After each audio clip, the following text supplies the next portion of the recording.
Pourquoi pensez-vous que Moïse a dit « Si ta présence ne va pas avec nous, nous ne partirons pas » Parce qu'il savait que ce n'était pas la stratégie qui leur donnait l'avantage. Il savait que c'était la présence. L'économie de la présence était leur victoire. Si la présence de Dieu est sur ta vie, tout ce que tu fais réussit. C'est pourquoi il est appelé le Christ. Il est appelé le Christ afin que tu aies accès à la voix de Dieu.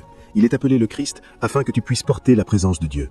Et il est appelé le Christ afin que tu puisses régner comme un roi. Tu n'es pas un esclave. La vie ne doit pas te dominer. Les affaires de la vie ne doivent pas te dominer. Tu règnes dans la vie parce que tu es un roi. Gloire à Dieu. Et il l'a appelé le Fils du Dieu vivant. Le Christ n'existe pas sans le Fils. Si tu opères dans cet ordre parce qu'il est le Christ, tu dois aussi prendre sur toi la responsabilité de la filiation. Tu sais, quand tu as donné ton cœur à Christ, quand tu as reçu la vie de Dieu, en réalité, il y a deux choses qui se passent. D'abord, tu reçois la vie de Dieu, ensuite tu te soumets à Dieu. C'est pourquoi tu crois que Dieu l'a ressuscité des morts. C'est à ce moment-là que tu reçois l'immortalité, sa vie. Ensuite, tu l'appelles le Seigneur de ta vie. Donc, tu te soumets à lui. Quand cette transaction a eu lieu, tu es devenu un enfant de Dieu. Un enfant de Dieu est celui qui a la vie de Dieu en lui. Il est né de nouveau. Mais un enfant de Dieu né de nouveau peut encore être fornicateur. Il peut être voleur. Il peut être menteur. Il n'est pas encore un fils. Donc Dieu s'attend à ce que tu grandisses d'un enfant à un fils.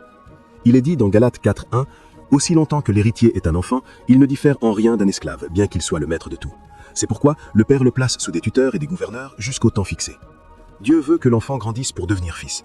Maintenant, quand tu grandis pour devenir fils, 3 choses se produiront. Numéro 1, ton focus sera de le contempler. C'est la filiation.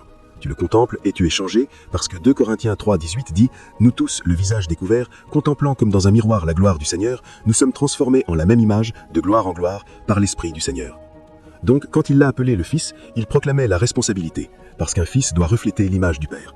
Il a dit « Dieu, qui autrefois, à plusieurs reprises et de plusieurs manières, a parlé au Père par les prophètes, a parlé à nous, à la fin des temps, par le Fils, qui est l'éclat de sa gloire et l'empreinte exacte de sa personne. » Donc, quand il l'a appelé le Fils du Dieu vivant, il l'appelait l'image du Père. Et donc, si toi aussi tu veux opérer comme un fils, tu dois refléter l'image du Père. Et la façon de refléter l'image du Père, c'est de le contempler continuellement. Pendant que nous le contemplons, nous sommes changés. Pendant que nous le contemplons, nous sommes transformés. C'est pourquoi nous nous asseyons dans le monde. Et quand l'homme est allé dans la voie de la rébellion, l'Esprit a maintenant reçu l'autorité pour fonctionner sur la terre. Donc, depuis que les esprits sont devenus partie de cette civilisation, si ta domination se limite seulement à l'air, à la terre et à l'eau, tu es une victime. Parce qu'une réalité supérieure a maintenant été introduite. Les esprits sont maintenant impliqués.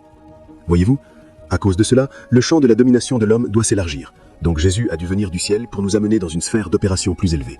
Parce que maintenant, nos batailles ne sont plus seulement naturelles, elles sont aussi spirituelles.